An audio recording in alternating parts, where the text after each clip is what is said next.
Turning to our special report, the Trump Organization CFO indicted today on 15 counts for an alleged scheme to defraud.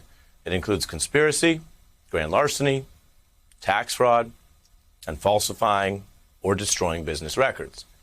All that led to the dramatic scene of the CFO arraigned today, pleading not guilty to a $1.7 million scheme. As prosecutors stress, this is an ongoing criminal investigation. And that could strike fear into other executives. In court today, another prosecutor alleged that crimes were committed by, quote, the most senior executives at the company. Well, we covered highlights at the top of our broadcast, but now we get into some more details. The indictments reference an unindicted co-conspirator number one. Now, sources say that tantalizing reference is not to Donald Trump. That's according to sources. We also do not know who it is, but now we do know prosecutors allege that person is in on this expensive off-the-books scheme, implementing a compensation scheme to enable Weisselberg to underreport his income to authorities. Now, Trump's company was indicted today, as I've emphasized, not him, and yet he is also in the indictment in some other ways. His name there, allegedly, on the checks he used, which are used as criminal evidence against Weisselberg. The DA with 15 counts, including Weisselberg's tax evasion.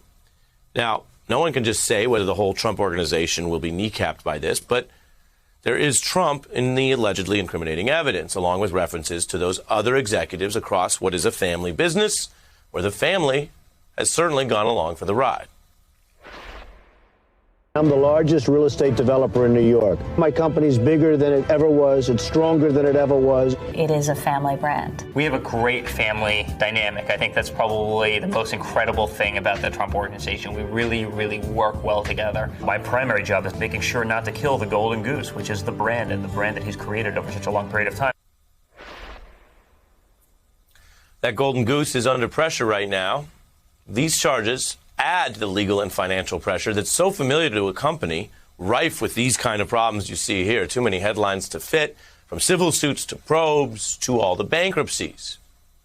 And at a certain point, people may feel exhausted and wonder, when does total accountability come?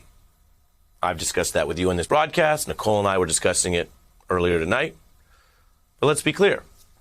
According to the DA, the answer is today. This is the first time the whole company's been charged with a crime. At a practical level, it's hard for any indicted company to just continue business as usual. How do you meet with partners for a potential project or creditors when their first question is going to be, will you be convicted? Will you be around next year?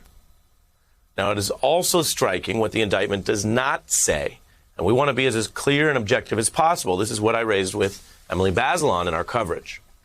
This tough indictment that takes a pretty aggressive view of basically how funds were misappropriated doesn't reference in any way Donald Trump's tax returns, even though this is the DA who won that big Supreme Court case to get them. It also does not say what Donald Trump really knew or didn't know about what is an allegedly a 15-year scheme at his namesake company.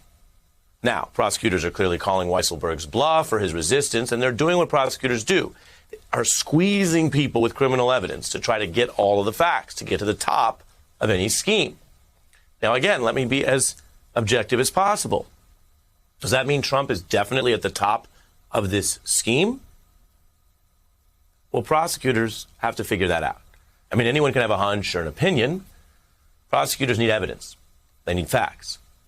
They clearly believe Weisselberg has some of those evidence and facts, and he's not sharing them. They want his cooperation. So let me be clear with you, as we're at a new stage in this. It's possible Weisselberg could go under oath, go under a lie detector, give all the facts, and they might still lead to a situation where either Trump didn't know about this scheme or there wasn't enough total evidence under the rules to bring charges against him. I will tell you, if that's the case, that is a good thing.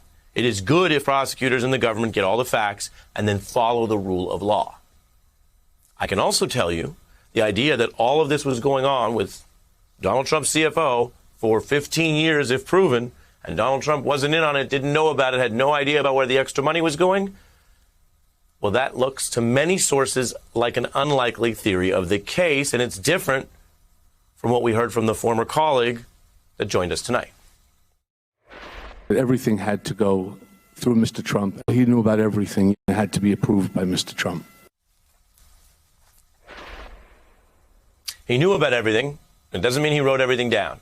Trump avoids email and many electronics. That's why Weisselberg, his right-hand man, would be so critical to providing what, for other people, and maybe many younger people in similar businesses, would just be checking emails or even texts about approvals.